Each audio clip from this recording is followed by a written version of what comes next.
Amigas, amigos, olá! Emergências ambientais no Brasil. Os problemas ambientais continuam se avolumando em escala mundial e aqui no Brasil também. Recentemente nós tivemos as secas na região amazônica, nos rios da região amazônica, e as cheias, as inundações lá no Rio Grande do Sul, que ainda está procurando seus desaparecidos, que ainda está tirando lama das residências e das ruas.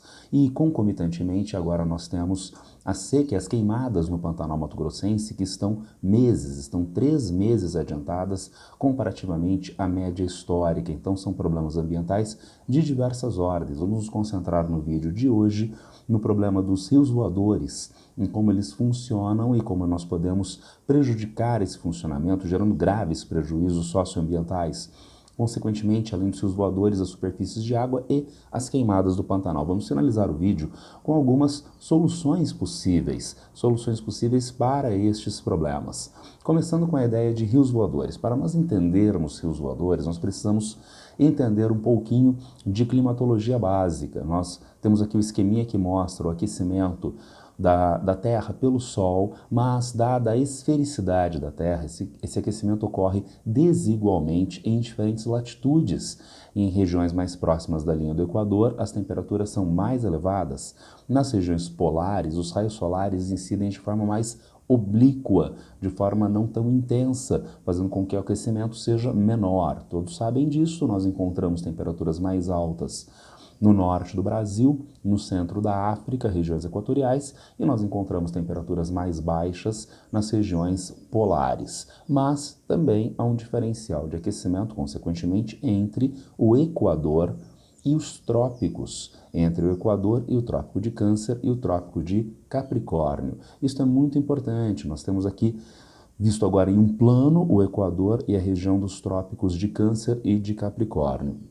Há um diferencial, então, de aquecimento entre essas áreas, fazendo com que o Equador mais quente tenha ar mais quente. Sabemos também que o ar quente é menos denso e sobe. Lembrem-se, balão de ar quente aquece o ar do balão e ele sobe. O ar equatorial superficial mais quente tende a subir para camadas atmosféricas mais altas, para camadas mais altas da troposfera, a primeira camada mais próxima da superfície. Sabemos ainda que quanto maior a altitude, menor fica a temperatura e, portanto, este arzinho quente que está subindo vai encontrar camadas atmosféricas mais altas, mais frias, vai se resfriar e agora ele fica mais pesado, ele vai querer descer. Se na região equatorial mais quente esse ar tem um movimento ascensional, ele não pode descer aí, porque aí o movimento é de subida do ar quente. Ele vai descer nas regiões tropicais, nas áreas do Trópico de Câncer, na área do Trópico de Capricórnio, onde se acumula mais ar vindo da alta troposfera. Enquanto na região equatorial nós temos menos ar que está subindo em direção à alta troposfera. Nós encontramos na região equatorial baixa pressão atmosférica e nas regiões dos trópicos alta pressão atmosférica. Essa diferença de pressão é muito importante, porque ela mobiliza os chamados ventos alísios. Superficialmente, o ar vai fluir das áreas de alta pressão, desde o Trópico de Capricórnio, desde o Trópico de Câncer, em direção ao Equador, área de baixa pressão. Esse ventinho superficial, que vem dos trópicos em direção ao Equador, é chamado de vento alísio. E lá na alta troposfera, os ventos que seguem na direção oposta são os contralísios. Aí nós vamos introduzir mais um elemento importante. Esse esquema que está dado até agora é o esquema que mostra a diferença de temperatura e pressão entre a região equatorial e as regiões tropicais, que mobiliza os chamados ventos alísios. Isso é muito importante, essa diferença de temperatura e pressão que mobiliza os ventos alísios. A gente já vai retomar isso no nosso vídeo. Mas a esse esquema vamos introduzir então a umidade. Quanto maior a altitude, menor a umidade na troposfera. E, portanto, os contralísios viajam em áreas de baixa umidade. Quando eles descem em direção à superfície, nessas áreas de alta pressão, eles estabilizam o tempo, eles impedem a formação de nuvens, eles formam áreas desérticas junto ao Trópico de Câncer, junto ao Trópico de Capricórnio. desertos próximos do Trópico de Câncer, nós temos o deserto do Colorado, nós temos o deserto do Saara, deserto da Arábia, deserto de Gobi. No hemisfério sul, Trópico de Capricórnio, nós encontramos o deserto da Namíbia, na África, o deserto da Austrália, o deserto de Atacama, aqui no Chile, na América do Sul. Então formam-se desertos. Mas lembrem-se, na alta troposfera, baixa umidade. Na baixa troposfera, próximo da superfície, por onde estão passando os ventos alísios, há maior umidade. Umidade que vai ser carregada com estes ventos alísios em direção à região equatorial. E, portanto, essa movimentação dos ventos alísios acaba trazendo umidade para a região equatorial. Essa umidade que chega à região equatorial vai acompanhar o movimento ascendente do ar, vai para camadas atmosféricas mais altas junto com a ascensão do ar quente, mas como a gente acabou de ver, maior altitude diminui a temperatura. Esta umidade que está subindo vai se condensar, formando nuvens com maior precipitação na região equatorial e, portanto, essa movimentação de ventos alísios, que é resultado da diferença de pressão e temperatura entre as áreas equatoriais e as áreas tropicais, acaba por trazer umidade para a região equatorial, fazer com que a região equatorial seja sempre mais chuvosa do que as regiões circunvizinhas. Essa região equatorial ganha um nomezinho especial, é a zona de convergência intertropical. Ela pode ser facilmente vista em fotos de satélite, porque é uma faixa, né, que tem uma oscilação norte-sul, mas acompanha a região equatorial, uma faixa de nuvens próximas da região equatorial. Se nós encontramos a zona de convergência intertropical a aproximadamente 30 graus sul, 30 graus norte, nós vamos encontrar as altas subtropicais, as cristas subtropicais, que são as áreas de onde partem os chamados ventos alísios. Lembrem-se, a Terra tem movimento de rotação. Então, o vento alísio que parte, os ventos alísios que partem do Trópico de Capricórnio, eles não seguem em direção norte, eles ficam quebradinhos e eles seguem na direção noroeste. Da mesma forma, os ventos que vêm do hemisfério norte do Trópico de Câncer seguem na direção sudoeste. Mas atenção, a gente diz nome do vento a partir de onde o vento vem e não para onde o vento vai. Então, os alísios do hemisfério sul são os alísios de sudeste, porque eles vêm da direção sudeste, enquanto os alísios do hemisfério norte são os alísios de nordeste, eles vêm da direção nordeste. E é sobre este que nós vamos nos concentrar agora, os alísios de nordeste, para nós entendermos o início, o motor dos chamados rios voadores aqui na América do Sul. E o que são esses rios voadores? Nós encontramos, primeiramente, os ventos alísios empurrando a umidade que vem do Oceano Atlântico em direção ao interior da Amazônia. Os ventos alísios de Nordeste trazem esta umidade do oceano em direção ao interior da Amazônia. É muita umidade, porque nós estamos no Oceano Atlântico, em áreas próximas da linha do Equador, que são regiões mais quentes, onde há enorme evaporação de água do oceano. Os alísios de Nordeste empurram esta umidade em direção ao interior da Amazônia. Só que no interior da Amazônia, esta enorme umidade vai ganhar um reforço muito grande da evapotranspiração amazônica. Então são as plantas, as árvores de floresta amazônica que transpiram e colocam enormes quantidades de água na atmosfera. Toda esta água que veio do oceano trazida pelos ventos alísios, toda esta evapotranspiração amazônica vai ser rebatida na Cordilheira dos Andes e vai trazer umidade e chuva para as regiões centro-meridionais da América do Sul, a região do Chaco Pantanal, Chaco no restante da América do Sul, que nós denominamos aqui no Brasil de Pantanal, para as regiões centro-sul do Brasil, para as regiões do Pampa da Argentina. Todas essas áreas vão ser beneficiadas com chuvas muito intensas. Eu coloquei aqui para vocês, e segundo a nossa análise logo anterior, a região das altas subtropicais, onde nós vamos encontrar no hemisfério sul o deserto da Namíbia, o deserto da Austrália e o deserto de Atacama. Só que nós temos o deserto de São Paulo, nós temos o deserto do Pampa, nós temos o deserto do Pantanal. Não, nós não temos. E quem evita isso nessa região? Um fator fundamental são os rios voadores. Há outros fatores, mas um fator fundamental são esses rios voadores. Há, entretanto, alguns problemas socioambientais ligados a esses rios voadores. Não que eles causam, eles trazem solução. Os seus voadores são um serviço ambiental, tá certo?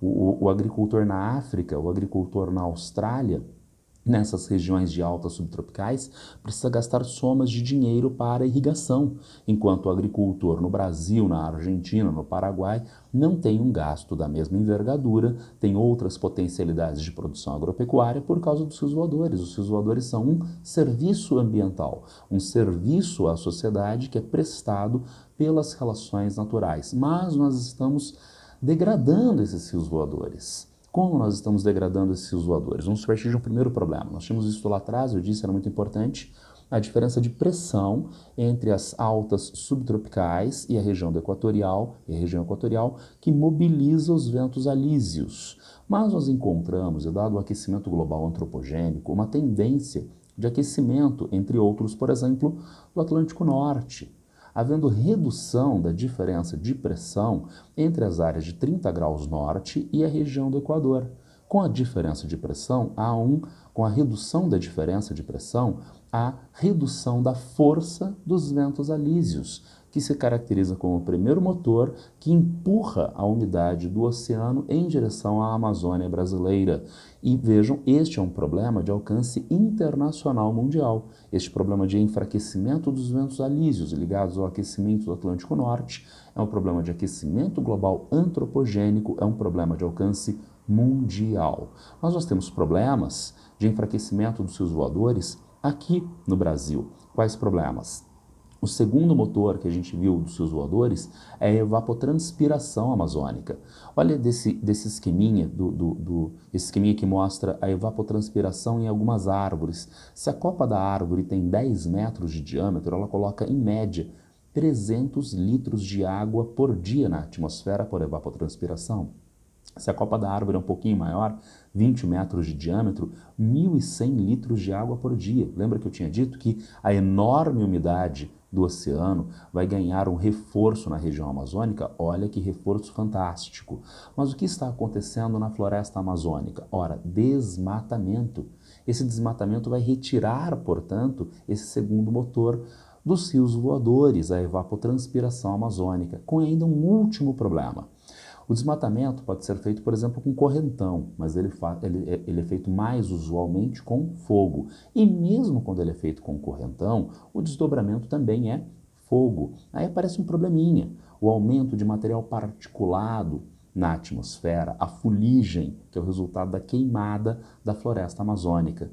Vamos nos lembrar lá do ensino fundamental como a umidade, como a água se comporta mediante a temperatura. Então a água pode ser dada na forma de vapor na atmosfera, mas a redução da temperatura leva à condensação desta umidade. Sim, sim, mas tem mais um elemento, porque se fosse só desse jeito, enquanto você está cozinhando arroz, na sua cozinha são formadas nuvens, trovões e chove dentro da sua cozinha. Mas não chove muito dentro da sua cozinha. Está saindo água, vapor da água da panela com arroz, mas não estão se formando nuvens dentro da sua cozinha que não está a 100 graus de temperatura.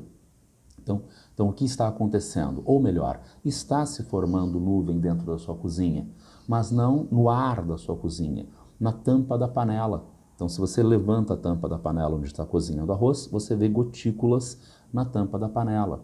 A molécula de água vai entrar em condensação mais facilmente a partir de uma área sólida onde ela venha a aderir junto a outras moléculas. É a tampa da panela. E no caso da atmosfera, é um material particulado. São materiaizinhos particulados que se comportam como núcleos de condensação, poeirinha na atmosfera, em torno da qual a umidade a molécula de água vai grudar, formando a gotinha de água. Agora vejam, se há menor quantidade de material particulado na atmosfera, então muito rapidamente aquele material particulado acumula uma grande quantidade de moléculas de água, fica gordinho com massa e volta para a superfície na forma de chuva. É o que acontece normalmente, inclusive com um diferencial interessante. As chuvas em área oceânica normalmente têm gotinhas maiores do que as gotinhas das áreas continentais, porque no oceano tem menos material particulado. E ainda um último detalhe legal. Na região amazônica, as gotinhas têm as mesmas dimensões das gotinhas de chuva de área oceânica. Agora, e se a gente coloca enormes quantidades de fuligem sobre a região amazônica por causa das queimadas? Então aumenta a quantidade de material particulado na atmosfera, a gotinha fica com menores dimensões e ela não tem massa suficiente para cair novamente na forma de chuva. Diminuem as chuvas, retroalimentando fenômenos de seca e queimadas na região amazônica. Então nós estamos enfraquecendo os rios voadores através de problemas de alcance mundial, o aquecimento global antropogênico, problemas de alcance nacional, o desmatamento e as queimadas na região amazônica. É um problema grave, porque é um serviço ambiental que garante água em boa parte do Brasil, inclusive para usos sociais diversos, para usos econômicos diversos. Há uma tendência, portanto, de redução da quantidade de água no Brasil, como está sendo mostrado pelo artigo do MAP Biomas. Superfície de água no Brasil voltou a ficar abaixo da média em 2023. Vamos dar uma olhada nesses dados? Nós temos aqui do MAP Biomas tendência de decréscimo da superfície de água no Brasil. Notem no nosso gráfico, no canto superior direito, a superfície de água e na linha tracejada a média histórica. Nos anos 1990, nós estávamos sempre acima da média histórica. No final dos anos 90, entretanto, nós começamos a ficar abaixo da média histórica, onde nós nos encontramos praticamente o tempo todo até agora. No ano passado, no ano retrasado, nós tivemos uma subidinha acima da média histórica, já caímos novamente em 2023. Olha o gráfico logo abaixo. Ele mostra a linha ondulatória vermelha, a tendência de superfície de água nesse período dos anos 1990 aos anos 2020. E a tendência é declinante, o que é reforçado pelo mapa. Se são áreas vermelhinhas, áreas em decréscimo de água, áreas verdinhas, área em acréscimo de água, principalmente áreas vermelhinhas. Vamos dar uma olhada quem mais ganhou, quem mais perdeu água? Quem mais ganhou foi Goiás e Minas Gerais. Vejam, são os dois estados que no nosso gráfico, no nosso mapa, aparecem mais destacados, com maior ganho de águas superficiais. E um detalhe, é relativamente fácil para o MAP Biomas identificar essas superfícies líquidas, porque a reflexão de onda a partir da superfície, desde superfícies continentais e superfícies líquidas, é diferente. Então o satélite capta se é uma área continental, se é uma área de superfície líquida, e o MAP Biomas pode fazer então esta averiguação, tá certo? Através de recursos de dados de satélites. E daí Minas Gerais e Goiás tiveram maiores ganhos de superfície líquida, mas em média, como nós vimos no mapa no slide anterior, no Brasil redução, em especial de Mato Grosso do Sul e Goiás são os que mais perderam, que são estados fortemente ligados à produção agropecuária, especialmente o Mato Grosso, que é uma área em crescimento, expansão das atividades agropecuárias, com um problema grave, porque o Mato Grosso está tanto no bioma de cerrado quanto no bioma de floresta amazônica, um bioma que é origem dos rios voadores, o de floresta amazônica, e um bioma que é beneficiado com esses rios voadores, que é o bioma de cerrado. A agropecuária de Goiás, do Mato Grosso, que se beneficia desses rios voadores, é uma agropecuária que também contribui para o dano a esses rios voadores no desmatamento da floresta amazônica. Vamos dar uma olhada em algumas regiões em especial. Olha, o MapBiomas colocou aqui a região norte do Brasil, a região amazônica, na verdade. A região amazônica, e no nosso gráfico nós temos a linhazinha azul com a superfície mensal em 2023, frente à linhazinha laranja, de média entre os anos de 1985 e 2023. Se no começo do ano nós estávamos em alguns meses acima da média histórica, empatamos e passamos a ficar bem abaixo da média histórica. Resultado, vejam aqui os dados, 2,8% da Amazônia está coberta de água em 2023, 5,4% menos. Lembre-se, a Amazônia, que é um dos motores dos rios voadores, nós temos menos água na região amazônica, isto implica na vegetação amazônica, na evapotranspiração amazônica. Vamos dar uma olhadinha na área de cerrado? Opa, no cerrado cresceu, hein? Nós temos 0,8% do cerrado coberto por água em 2023, 0,5% acima do que estava dado em 2022, 11% acima da média histórica. Pô, então o Cerrado não tem problema. O Cerrado e, por sinal, Mato Grosso, tá? Não tem problema. Tem sim, gente, tem graves problemas. Olha o nosso gráfico setorial, o nosso gráfico pizza, que mostra de onde vêm essas superfícies líquidas. Nós temos em 1985, principalmente superfícies líquidas naturais. Eram rios, eram lagos que formavam essas superfícies líquidas. Agora, a superfície natural diminuiu frente, principalmente agora, à hidrelétrica, o que é confirmado no nosso gráfico logo abaixo. Vejam que a superfície natural entrou em forte decréscimo frente às superfícies antrópicas, uso econômico, uso na agricultura, uso na hidrelétrica e assim por diante. Isso é um problema, porque se as superfícies naturais estão reduzindo frente às superfícies antrópicas, isso significa que o ciclo da água está sendo mudado na região do Cerrado e, portanto, a destinação da água não é mais a destinação natural lá no Cerrado. E que destinação importante está ligada a estas águas do Cerrado? O Pantanal. Nós temos aqui o mapa que mostra as bacias hidrográficas que drenam o Pantanal mato-grossense. O Pantanal aparece mais clarinho e as áreas cinzinhas são as áreas de nascentes em bioma de cerrado dos rios que drenam o Pantanal mato-grossense. Então, para o Pantanal ser Pantanal, para o Pantanal ter cheias de verão e esses rios inundarem as áreas de planícies alagáveis, etc., etc., é necessário que esses rios tenham força desde as áreas de nascentes no cerrado, onde nós encontramos superfícies naturais em cada vez menor quantidade frente ao uso econômico que muda a destinação da água.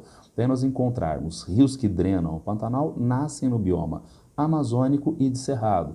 A redução das águas superficiais e subterrâneas nessas áreas impacta diretamente as condições hídricas do Pantanal, sendo que na Amazônia, como nós vimos anteriormente, desmatamento, e no Cerrado, expansão do agronegócio intensivo no consumo de água, é a agricultura da soja, é a agricultura do algodão, é a pecuária bovina extensiva para carne, que são atividades que consomem grandes quantidades de água e estão no bioma de cerrado, nessas novas destinações de água. Se a água não vai para o Pantanal, olha o resultado, gente. Nós encontramos, segundo o MAP Biomas, 2,6% do Pantanal coberto por água em 2023, 13% menos do que em 2022, 61% menos do que a média histórica, 13% acima de 2022, mas 61% abaixo da média histórica.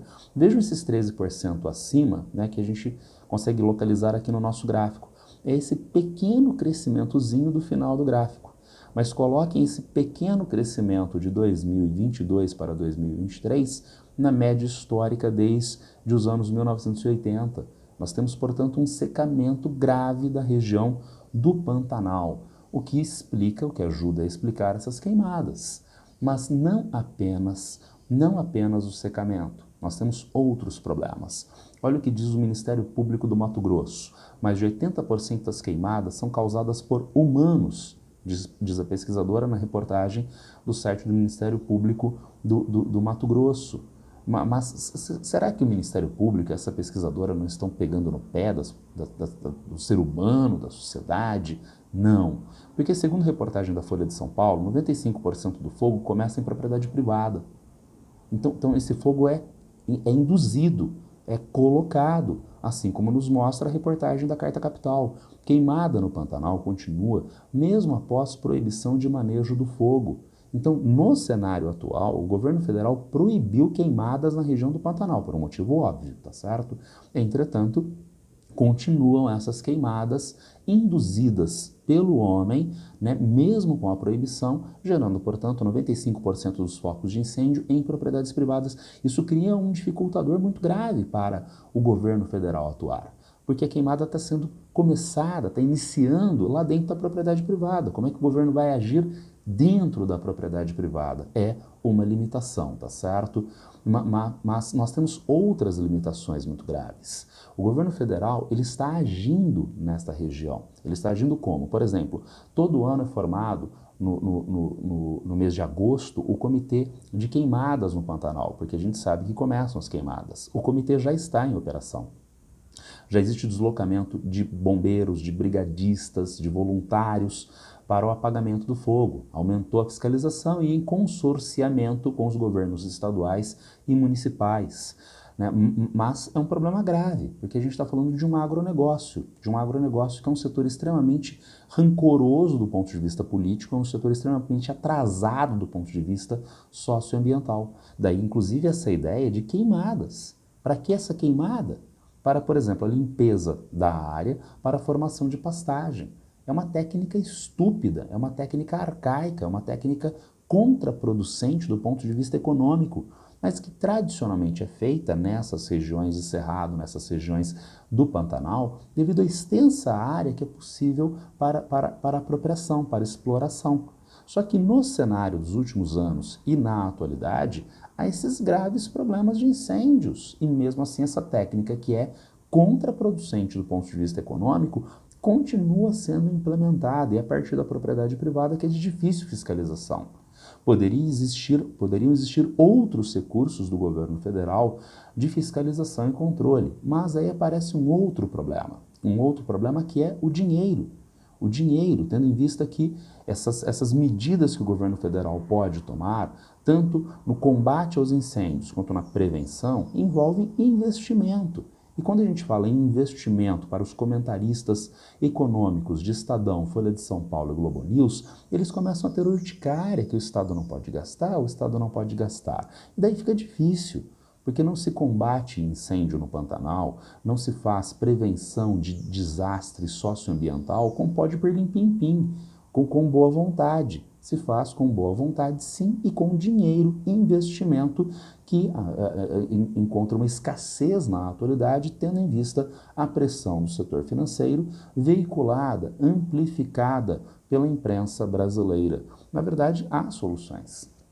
Há soluções e o governo federal, em especial hoje, o governo Lula, não o governo Bolsonaro, genocida, né? Ministra do Meio Ambiente, Marina Silva, né? Não Salles, o ecocida.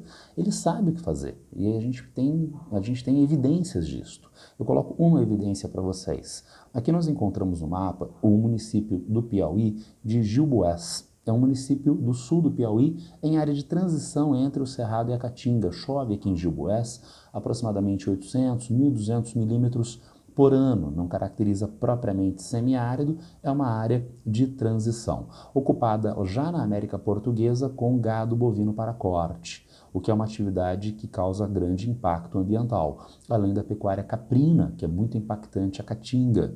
Nós temos, a partir dos anos 1960, a ocupação de diamante, né, para exploração de diamante, o que é também muito impactante do ponto de vista do solo, da degradação do solo por erosão. Daí nós podemos ver neste mapinha do estudo desses autores, a fragilidade da natureza e o peso da sociedade, um mapinha de uso da terra e cobertura vegetal no município de Gilboés, lá nos anos 1970.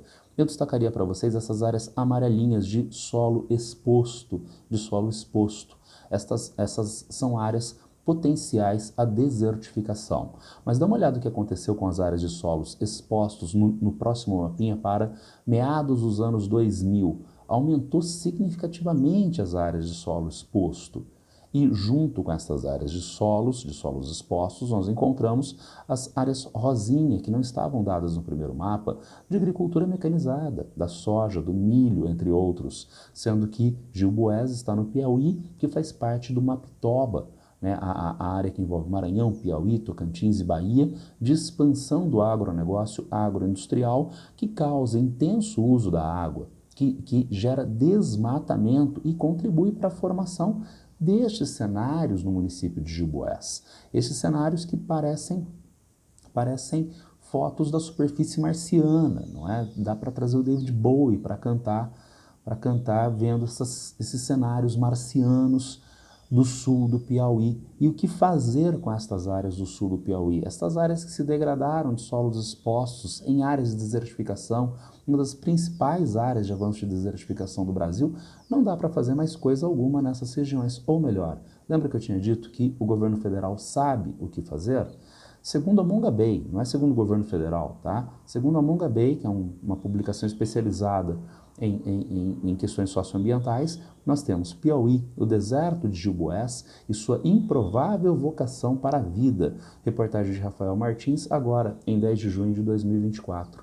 Nós temos o seguinte resuminho, vejam vocês, o município de Gilboés, no sul do Piauí, é uma das 4 zonas críticas em processo de desertificação no Brasil. São 805 km² de caatinga degradada, afetando cerca de 149 mil pessoas naquelas imagens que nós vimos anteriormente. Porém, vejam, em 2006, um programa do governo federal aplicou tecnologias para controle da degradação e recuperação das áreas degradadas no solo desertificado de Gilboés, o que tornou possível o cultivo de alimentos. Esta outra foto, que não parece mais marciana, o agricultor produzindo hortaliças em Gilboés. Porém, vejam o que aconteceu na sequência, o programa foi descontinuado em 2016. Logo após o golpe contra Dilma Rousseff, o novo ministro do Meio Ambiente, Sarney Filho, sem nenhuma explicação, cancelou o programa contra a desertificação lá em Gilboés. Os agricultores se mantiveram, porque eles aprenderam as técnicas a partir de 2006. Eles mantiveram, portanto, a manutenção dessas mesmas técnicas, mantendo a produção. E daí a reportagem dizer, a improvável vocação à vida. Mas os agricultores fizeram, desde 2006 e até agora, por conta própria, porque o governo federal não deu mais aportes. Ou melhor, esse programa está sendo retomado na atualidade. Agora, lembra que eu falei sobre jornalistas neoliberais da Globo News? A retomada desse programa envolve dinheiro e, portanto, há necessidade de investimentos para que haja programas como este, que geram atividade econômica com sustentação socioambiental. É necessário dinheiro para a contenção do fogo que está dado agora lá na região do Pantanal. Então lembrem-se disto na próxima vez que vocês ouvirem o jornalistazinho de Globo News, na próxima vez que vocês lerem o jornalistazinho de Folha de São Paulo, do Estado de São Paulo, falando sobre corte de gastos do governo. Corte de gastos significa mexer na política distributiva. O que mostra como economia é política. Então, para onde vai a riqueza produzida é uma decisão política, não é uma decisão técnica. O que esses meios de imprensa querem é que esse dinheiro vá para Faria Lima, vá para rentista, no Brasil e no exterior, e não para, entre outros, a questão socioambiental, como nós vimos neste vídeo. É um tema polêmico, um tema complexo. Eu peguei apenas um recorte para nós trabalharmos no vídeo. Se alguém tiver alguma dúvida, alguma crítica, já sabe, é só me encontrar a qualquer tempo nas redes sociais. Abraço para todas e todos e boa sorte.